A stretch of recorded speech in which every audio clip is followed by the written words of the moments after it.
पुढचा जो क्वेश्चन आहे म्युझिकवर एक क्वेश्चन, पेंटिंग झाला, आता म्युझिक बघूया. हिंदुस्थानी आणि कर्नाटक म्युझिक याच्यातला फरक सांगा.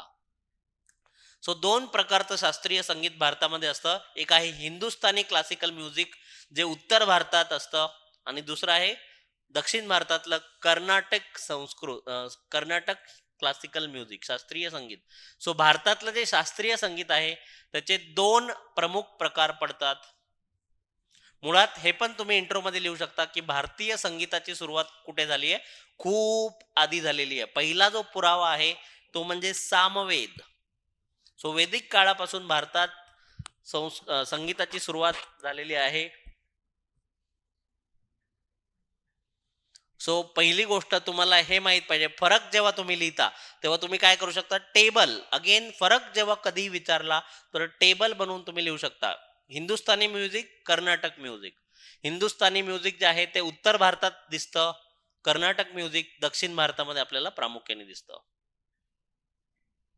ठीक आहे. दुसरी महत्वाचा फरक आहे, हिंदुस्थानी क्लासिकल म्युझिक जे आहे त्याच्यावर आपल्याला बाहेरच्या देशातून आलेल्या लोकांचा प्रभाव दिसतो. जसं की पर्शियन प्रभाव फार मोठ्या प्रमाणात दिसतो. म्युझिक असेल किंवा इवन लिरिक्स असतील. सो उर्दू लिरिक्स आहेत किंवा बऱ्याच प्रमाणात पर्शियन लिरिक्स आहेत. या उलट इस्लामिक परंपरांचा प्रभाव हा उत्तर किंवा हिंदुस्थानी ह्याच्यात जास्त दिसतो. Islamic tradition. आणि जे कर्नाटक म्युझिक आहे ते मात्र आपल्याला इंडिजिनस किंवा भारतीय परंपरा, आणि तिथे हिंदू म्युझिक जास्त दिसतो. जो धार्मिक फरक सुद्धा आपल्या लक्षात येतो. तुम्ही नावं बघितली तरी तुम्हाला कळेल, उत्तर भारतीय जे हिंदुस्थानी क्लासिकल म्युझिक आहे त्याचे जर तुम्ही उपप्रकार बघितले तर तुम्हाला दिसेल कव्वाली, गझल, ठुमरी किंवा तराना, अनेक उपप्रकार आहेत. या उलट कर्नाटक क्लासिकल म्युझिक जे आहे त्याच्यामध्ये फार उपप्रकार आपल्याला सापडत नाही, कारण ते रिजिड आहे, ताठर आहे.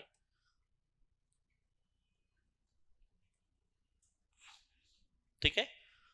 अगेन चौथा महत्वाचा फरक आपल्याला दिसतो की हिंदुस्थानी क्लासिकल म्युझिक मध्ये तुम्ही चेंज करू शकता, सुधारणा करू शकता. प्रत्येकाला हवं तसं बनवता येतं. वेगवेगळे राग आहेत, तुम्ही प्रत्येक राग तुम्हाला हवा तसा गाऊ शकता. थोडं लिबर्टी जास्त आहे, लिबरल आहे किंवा फ्लेक्झिबल, ज्याला आपण मराठीमध्ये लवचिक म्हणतो. हिंदुस्थानी शास्त्रीय संगीत हे थोडंसं तुलनेने जास्त लवचिक आहे.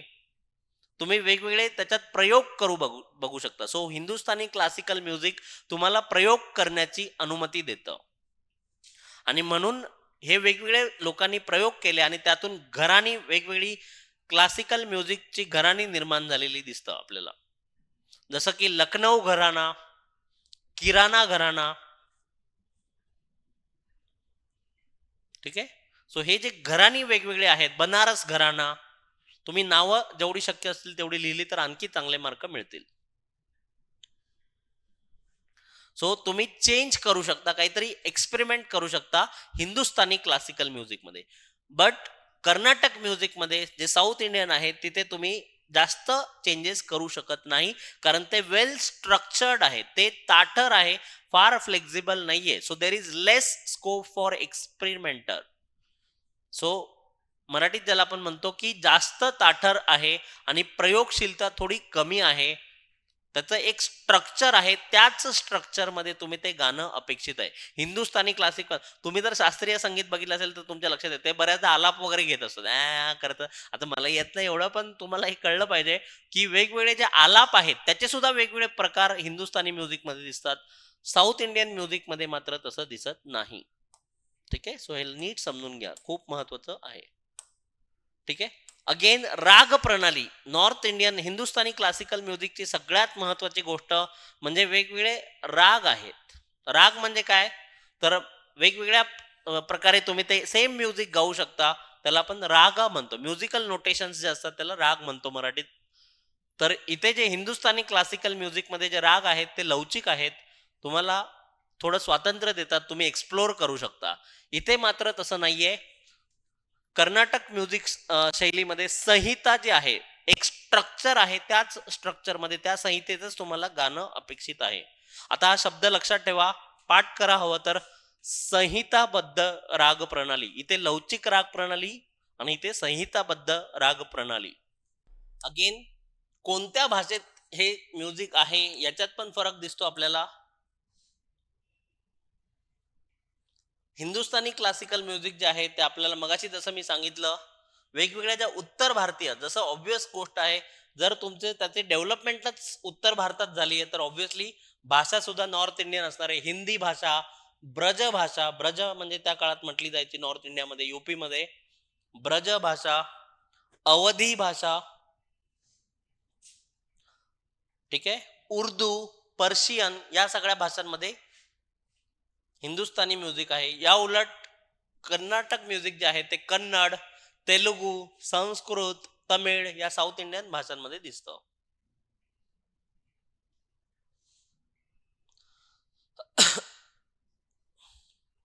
नॉर्थ इंडियन हिंदुस्थानी म्युझिक जे आहे त्याची सुरुवात खूप हळूहळू होते. लक्षात घ्या, त्याची जी सुरुवातीचा स्पीड आहे, तुम्ही जर नुसरत फतेह अली खान यांच्या कव्वाली ऐकल्या असेल तर तुमच्या लक्षात येईल. सुरुवातीला साहेब नुसरत साहेब जे आहेत ते नुसते 7-8 मिनिटं, 10-15 मिनिटं आलाप घेत राहतात आणि एकदम स्लो त्याची सुरुवात होते. पण नंतर हळूहळू हळूहळू त्याचा जे स्पीड आहे किंवा जी लय आहे ती वाढत जाते. कुठल्याही म्युझिकमध्ये 3 गोष्टी असतात, स्वर, ताल आणि लय. सो ज्याला आपण ताल जो आहे, टेम्पो म्हणतो इंग्लिशमध्ये, सो तो नंतर हळूहळू वाढत जातो आणि जेव्हा ते गाणं संपतं तेव्हा त्याची स्पीड खूप जास्त वाढलेली असते. सो हिंदुस्थानी क्लासिकल म्युझिकचं एक सगळ्यात महत्वाचं वैशिष्ट्य संथ सुरुवात आणि अत्यंत जलद असा शेवट. स्पीड खूप वाढत जाते, ठीक आहे. आणि या उलट कर्नाटक म्युझिक जे आहे ते मात्र आपल्याला दिसतं की एका ऑलमोस्ट सेम स्पीडनी म्हटलं जातं. सुरुवात पण तेवढी स्पीड असते, शेवट पण फार जास्त फास्ट नसतो. वाद्य कोणकोणती वापरली जातात हे पण माहित पाहिजे तुम्हाला. हा, इन्स्ट्रुमेंट आपण बघतोय की कोणकोणते इन्स्ट्रुमेंट आहेत. सर हिंदुस्थानी क्लासिकल म्युझिक मध्ये कोणकोणते इन्स्ट्रुमेंट्स आहेत, वाद्य ज्याला आपण म्हणतो. सो सगळ्यात महत्वाचं वाद्य आहे ते म्हणजे तबला. तबला, सतार, शेहनाई. तुम्ही माहित असेल बिस्मिल्ला खान जे होते तो शेहनाई प्रचंड प्रसिद्ध शेहनाई वादक, तसंच झाकीर हुसेन तबला वादक. सो हे सगळं तुम्हाला माहित असेल. आणि या उलट कर्नाटकमध्ये कर्नाटकी म्युझिकल जे आहे, वीणा, मृदंगम, ठीक आहे, किंवा ज्याला मॅन्डोलिन नावाचं वाद्य असतं, ठीक आहे. सो हे तुम्ही सगळं लिहू शकताय, सगळे एक एक पॉइंट जो आहे. आता ह्या गोष्टी अशा लक्षात ठेवा, हे प्रश्न असे ज्याला थोडं पण माहित असेल तर तुम्ही खूप चांगलं उत्तर लिहू शकताय. या उलट जर तुम्ही काहीच नाही वाचलं, एवढं जरी वाचून गेलात त्याच्यापेक्षा जास्त मेन्सला काही येणार नाहीये. हिंदुस्थानी ह्याचे प्रकार किंवा शैली कोणकोणते आहेत, ध्रुपद, खयाल किंवा ठुमरी, भजन, गझल, कव्वाली. आता एक गोष्ट लक्षात ठेवा, दिल्ली सल्तनतचा जो पिरियड आहे ज्याला आपण साधारण इसवी सन 12व्या शतकापासून ते 15व-16व शतक, दिल्ली आणि मुघल सल्तनत याच्या कालखंडामध्ये मुघल शैलीचा खूप जास्त विकास झालेला आपल्याला दिसतो. त्याच्यामध्ये मुख्य कॉन्ट्रीब्युशन जे आहे ते आमिर खुसरो नावाचा व्यक्ती आहे. आमिर खुसरो त्यांनी तबल्याचा शोध लावला, ठीक आहे. अनेक म्युझिकल राग त्यांनी शोधले. इवन तानसेनचं कॉन्ट्रीब्युशन तुम्हाला माहित असेल की अकबराच्या कालखंडात त्याच्या नवरत्न दरबारापैकी एक आहे तानसेन. सो हे तुम्हाला माहित असणं अपेक्षित आहे, ठीक आहे. चलो, सो हे सगळं लिहू शकताय.